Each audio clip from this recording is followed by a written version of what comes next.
In the heart of the lush kingdom of Arindora, where emerald hills met sapphire skies, there lived a princess named Amra. She was known not only for her beauty but also for her restless spirit. While her days were filled with royal duties and grand balls, her heart yearned for something more, something real, something beyond the gilded walls of the palace. One crisp morning, Amra slipped away from her guards, disguised in a simple cloak, to explore the bustling marketplace of her kingdom. The air was filled with the aroma of spices, the chatter of merchants, and the laughter of children.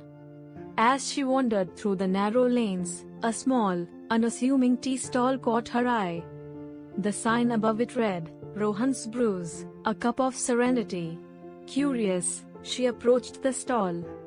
Behind the counter stood a young man with warm brown eyes and a smile that seemed to light up the entire marketplace. His hands moved gracefully as he poured steaming tea into clay cups, his voice gentle as he greeted each customer. "One cup of your finest tea, please," Amra said, her voice soft but confident. Rohan looked up, his eyes meeting hers. For a moment, time seemed to stand still. "Of course," he replied, his voice like honey. "This is my special blend, jasmine and cardamom. I call it the heart's whisper." Amra took a sip, and her eyes widened in delight. The tea was unlike anything she had ever tasted, warm, comforting, and alive with flavor. "This is incredible," she said, her lips curving into a smile. Rohan chuckled. "Tea is more than just a drink.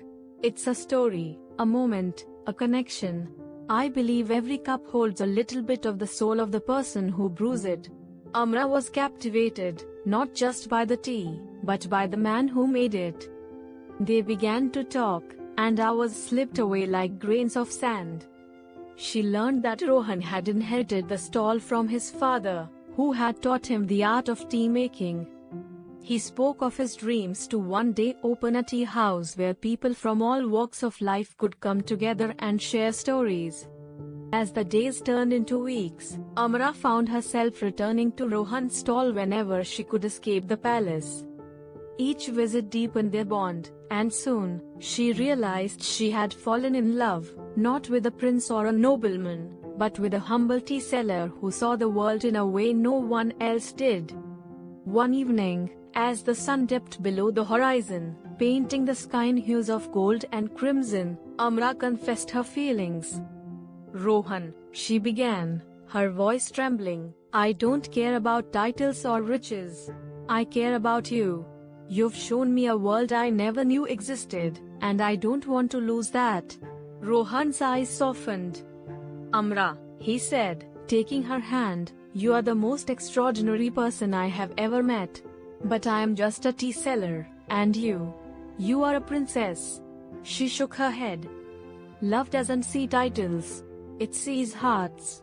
And my heart is yours." Their love story spread through the kingdom like wildfire, sparking both admiration and controversy. The king, initially hesitant, saw the genuine happiness in his daughter's eyes and eventually gave his blessing.